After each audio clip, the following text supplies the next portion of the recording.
আসসালামু আলাইকুম প্রিয় শিক্ষার্থীবৃন্দরা, আশা করি তোমরা সকলেই ভালো আছো। আজকের ক্লাসের শুরুতে তোমাদের সকলকে জানাই অর্জন কোচিং সেন্টারের পক্ষ থেকে আন্তরিক শুভেচ্ছা ও অভিনন্দন।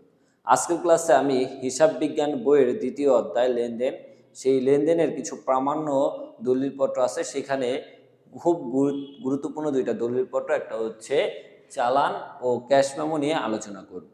আমি প্রথমে চালান ও ক্যাশ মেমো, চালান তারপর হচ্ছে ক্যাশ মেমো নিয়ে আলোচনা করব। তার আগে আমাদের জানতে হবে চালান কখন প্রস্তুত করতে হয় এবং ক্যাশ মেমো কখন প্রস্তুত করতে হয়।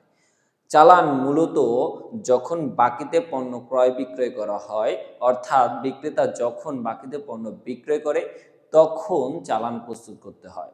চালান মূলত বিক্রেতাই প্রস্তুত করে থাকে। চালানে ক্রেতার নাম, ঠিকানা, পণ্যের বিবরণ, পণ্যের দর এবং মোট মূল্য এবং মূল্য পরিশোধের শর্ত দেওয়া থাকে। এবং ক্যাশ মেমো যখন নগদে পণ্য ক্রয় বিক্রয় করা হয় তখন ক্যাশ মেমো প্রস্তুত করতে হয়। ক্যাশ মেমো মূলত বিক্রেতাই প্রস্তুত করে থাকে। ক্যাশ মেমো অনুসারে ক্রেতা পণ্যের মূল্য দেখে নগদে পণ্যের মূল্য পরিশোধ করে পণ্য গ্রহণ করে। ক্যাশ মেমো 3 কপি সাধারণত প্রস্তুত করা হয়। তো আজকে আমি প্রথমে চালান নিয়ে কথা বলবো। তাহলে আমরা প্রথমে কি শিখেছি? চালান কখন প্রস্তুত করতে হয়? যখন বাকিতে পণ্য বিক্রয় করা হয়, অর্থাৎ যেই তারিখে বাকিতে পণ্য বিক্রয় করা হবে সেই তারিখের চালান প্রস্তুত করতে হবে। চলো, আমি এখানে দুইটা লেনদেন লিখেছি একটা প্রতিষ্ঠানের, সেই দুইটা লেনদেনের থেকে একটা লেনদেন দিয়ে আমরা চালান প্রস্তুত করবো আর একটা লেনদেন দিয়ে ক্যাশ মেমো প্রস্তুত করবো। দেখো, আমি এখানে প্রথমে ক নাম্বার লিখেছি চালান প্রস্তুত করো। তাহলে এই প্রশ্ন থেকে আমি একটা চালান প্রস্তুত করব। এখানে কি লিখেছে? সুমন ট্রেডার্সের কয়েকটি লেনদেন হলো। দেখো, 2017 জানুয়ারি 5 বলছে মেসার্স জাহিদ ট্রেডার্সের নিকট 40 টাকা দরে 1000 কেজি নাজির শাহ চাল বিক্রয়।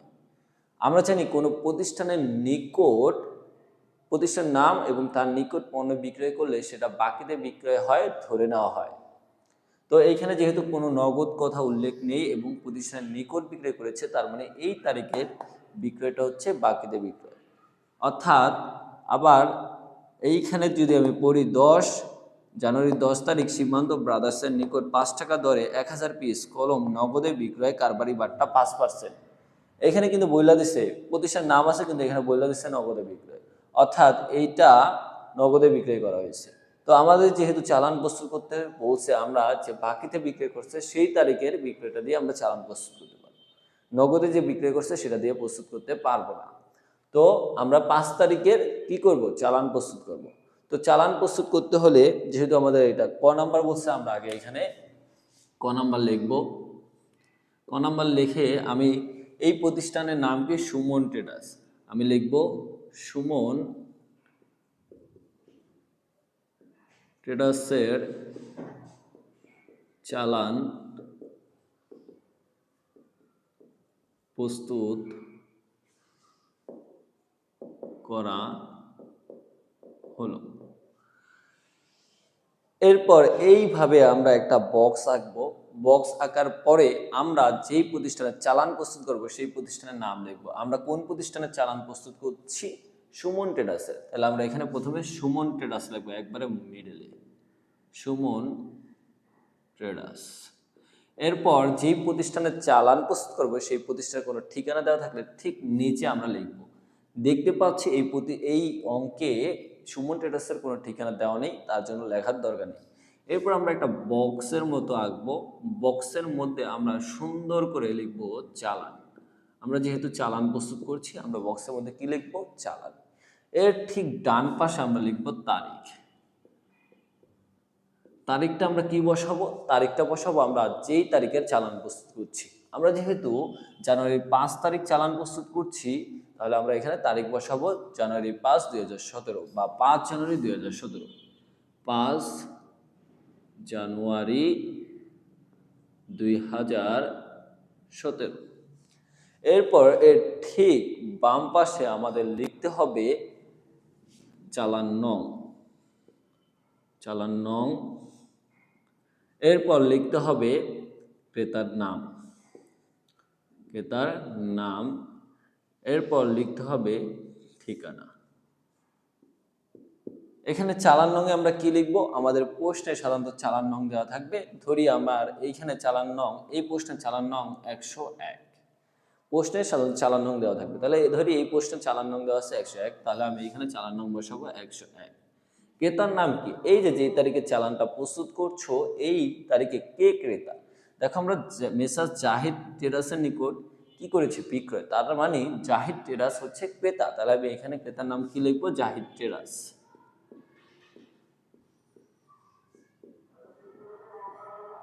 জাহিদ ট্রেডার্স। তারপর জাহিদ ট্রেডার্সের কোনো ঠিকানা থাকলে এখানে লিখবো, যেহেতু এই প্রশ্নে কোনো ঠিকানা নাই তার জন্য আমরা লিখবো না। এরপর আমরা যে বক্সটা দেখতে পাচ্ছি এখানে প্রথমে ক্রমিক নং বসবে, ক্রমিক নং, তারপর হচ্ছে বিবরণ, মূলত এটা মালের বিবরণ লিখতে পারো তোমরা। এরপর হচ্ছে আমাদের এইখানে বসে দর, এখানে বসে পরিমাণ অর্থাৎ মালের পরিমাণ, এখানে বসে টাকা।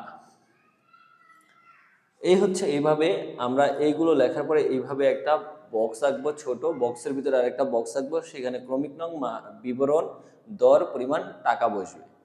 এরপরে আমরা এই বক্সের মধ্যে কি কাজ করব? আমরা যে চালান যত তারিখের প্রস্তুত করতেছি সেইখানে প্রথমে আমরা 5 তারিখের 1 নাম্বার ক্রমিক নং দিব, ঠিক আছে? আমি 1 নাম্বারটা তুলছি, এরকম বাকিতে আরো 2-3টাও থাকতে পারে। যদি 2-3টা থাকে, একটা লেখার পর আরেকটা লিখলে 2 নাম্বার ক্রমিক নং দিতে হবে, এটা তোমরা বুঝো। তাহলে এইখানে প্রথমে আমরা যেহেতু 5 তারিখের এটা চালান প্রস্তুত করতেছি, এখানে ক্রমিক নং 1 দিয়ে এই 5 তারিখে আমরা কি করেছি? নাজির শাহ চাল বিক্রয় করেছি। তাহলে আমরা এখানে মালের বিবরণ লিখবো নাজির শাহ চাল, ঠিক আছে? নাজির শাহ চাল, নাজির শাইল চাল বিক্রয়, বা নাজির শাহ চাল লিখলেও হবে শুধু। এই নাজির শাহ চাল আমরা কত টাকা?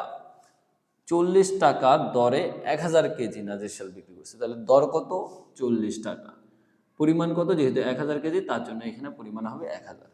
এরপরে আমরা এই দুইটা গুণ করব, 40 আর যদি 1000 গুণ করি তাহলে আমাদের হয় 40,000।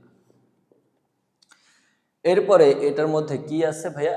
দেখো এখানে বইলা দিছে কারবারি ভাটটা 5%। আমরা জানি অঙ্কে যদি কারবারি ভাটটা দেওয়া থাকে তা সরাসরি পণ্যের ক্রয় বা বিক্রয় মূল্য থেকে বাদ দিতে হয়। তার জন্য আমরা এখানে বাদ দিব কারবারি ভাটটা, বাদ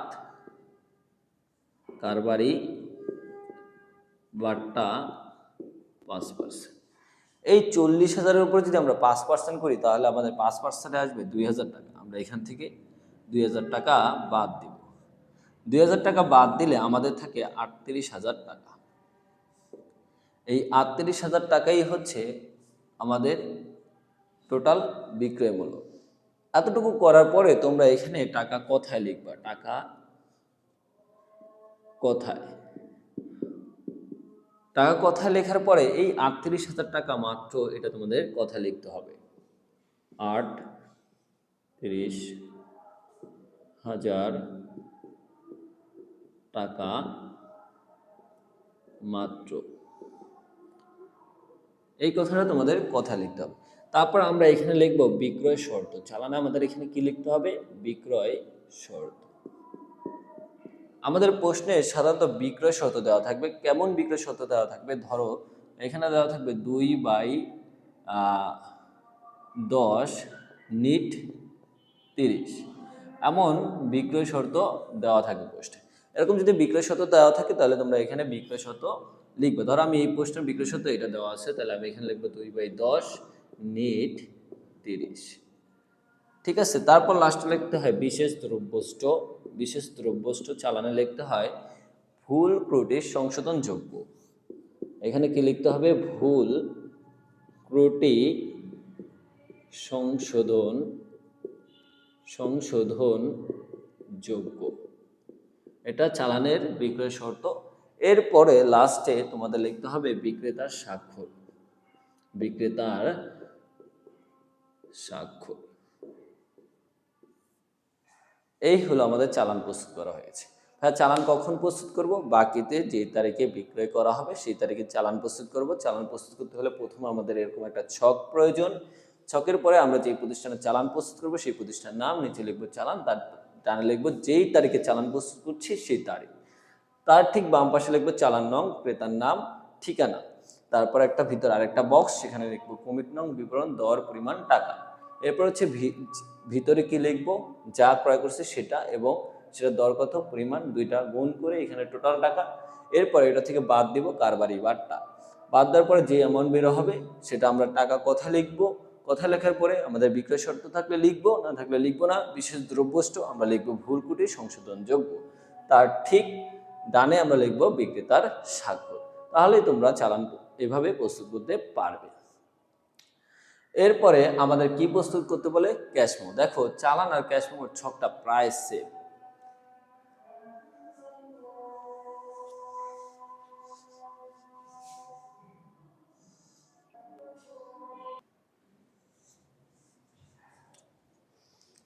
এরপরে আমাদের খ নম্বরে দেখো কি প্রস্তুত করতে বলেছে? Cash memo. আমি কি বলেছিলাম? যে তারিখে নগদে বিক্রয় করা হবে বা নগদে পণ্য ক্রয় বিক্রয় হবে সেই তারিখে ক্যাশ মেমো প্রস্তুত করতে হবে। তাহলে আমরা দেখতে পারলাম জানুয়ারি 10 তারিখে সীমান্ত ব্রাদার্সের নিকট নগদে বিক্রয় করেছিল, তাই না? তারপরে আমরা 10 তারিখের ক্যাশ মেমো প্রস্তুত করব। চালান আর ক্যাশ মেমো ছক প্রায় সেম। দেখো আমরা ক্যাশ মেমো কিভাবে প্রস্তুত করব। প্রথমে আমরা দেখো এই প্রশ্ন অনুযায়ী আমরা লিখব সুমন ট্রেডার্সের ক্যাশ মেমো প্রস্তুত করা হলো। আমরা কি লিখব? সুমন ট্রেডার্সের ক্যাশ মেমো প্রস্তুত করা হলো।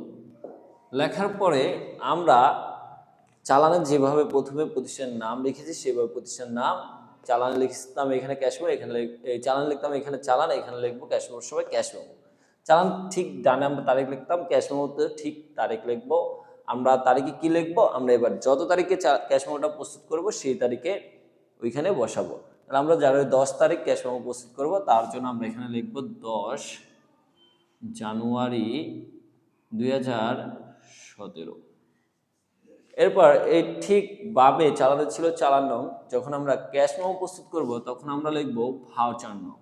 ভাউচার নং সাধারণত প্রশ্নে দেওয়া থাকবে, ধরো এটার ভাউচার নং 102, তাহলে আমরা এখানে ভাউচার নং 102 লিখবো। এরপর লিখতে হয় ক্রেতার নাম, অর্থাৎ এই যে 10 জানুয়ারি যার কাছে বিক্রয় করা হয়েছে সেই মূলত ক্রেতা। আমরা বিক্রয় করছি কার কাছে? সীমান্ত ব্রাদার্স। তাহলে এখানে ক্রেতার নাম কি হবে? সীমান্ত ব্রাদার্স। সীমান্ত ব্রাদার্স, ঠিক আছে? সীমান্ত ব্রাদার্সের নিকট আমরা বিক্রি করেছি, তাহলে এখানে ক্রেতার নাম হবে সীমান্ত ব্রাদার্স। সীমান্ত ব্রাদার্স, এই সীমান্ত ব্রাদার্সের ঠিকানা দেওয়া থাকলে লিখবো, দেওয়া না থাকলে লেখার দরকার নেই। এরপরে সেম ভাবে চালানে যেমন ছিল ক্রমিক নং, বিবরণ, দর, পরিমাণ, টাকা, ক্যাশ মতো সেম হবে। এখানে আমরা ক্রমিক নং দেখো এখানে 1 দেব, যেহেতু একটা লেনদেন আছে 1। এখানে আমাদের বিবরণে কি লিখবো? এখানে আমরা কি করেছি? এখানে আমরা কলম বিক্রয় করেছি, তাহলে আমাদের এখানে লিখতে হবে কলম, শুধু কলম লিখবো। কলম কি ছিল? 5 টাকা দরে 1000 পিস। তাহলে দর কত ছিল? 5 টাকা, তাহলে এখানে 5 বসাবো। পরিমাণ কত ছিল? 1000 পিস। 5 আর 1000 গুণ করলে অবশ্যই 5000 টাকা হয়, এই 5000 টাকা বসবে। এরপর আমাদের এখানে দেখো কারবারি বাট্টা 5% দেওয়া আছে। আমরা জানি বিক্রয় মূল্য থেকে সরাসরি কারবারি বাট্টা বাদ যায়, তাহলে এখানে লিখবো বাদ কারবারি বাট্টা। কারবারি বাট্টা কত? 5%। তাহলে 5% যদি বাদ দিই, আমরা জানি 5000 টাকার 5% হয় 250 টাকা। তাহলে 5000 টাকার 5% 250 টাকা যদি 5000 থেকে বাদ দিই, তাহলে আমাদের থাকবে 4750 টাকা। তাহলে এবার এই টাকাটা আবার সেম আমরা কথা লিখব 4750 টাকা মাত্র। 4750 টাকা মাত্র, এটা কথায় লিখতে হবে 4750 টাকা মাত্র। চালানে আমরা এখানে লিখছি বিক্রয় সত্য, কিন্তু এখানে ক্যাশ মেমোতে আমাদের এই জায়গায় একটু পরিবর্তন হবে। এখানে হবে ক্রেতার স্বাক্ষর। এখানে লিখবো কি? ক্রেতার স্বাক্ষর। ক্রেতার স্বাক্ষর। আর এখানে লিখতে হবে বিশেষ দ্রব্যষ্ট। আমরা চালানে লিখেছি ভুল ত্রুটি সংশোধন যোগ্য নয়, কিন্তু ক্যাশ মেমোতে লিখতে হবে বিক্রিত পণ্য ফেরত নেওয়া হয় না। বিক্রিত পণ্য ফেরত নেওয়া হয় না। দেখো এই ছকটা এবং চালানের ছকটা প্রায় সেম, পার্থক্য কোথায়? শুধু চালানে এখানে লিখতে হয় চালান, আর ক্যাশ মেমোর সময় ক্যাশ মেমো। তারিখ থাকে, প্রতিষ্ঠানের নাম থাকে, ক্রেতার নাম, ঠিকানা সবই সেম থাকে। আবার এখানে চালান থাকে চালান নং, এখানে লিখতে হবে ভাউচার নং।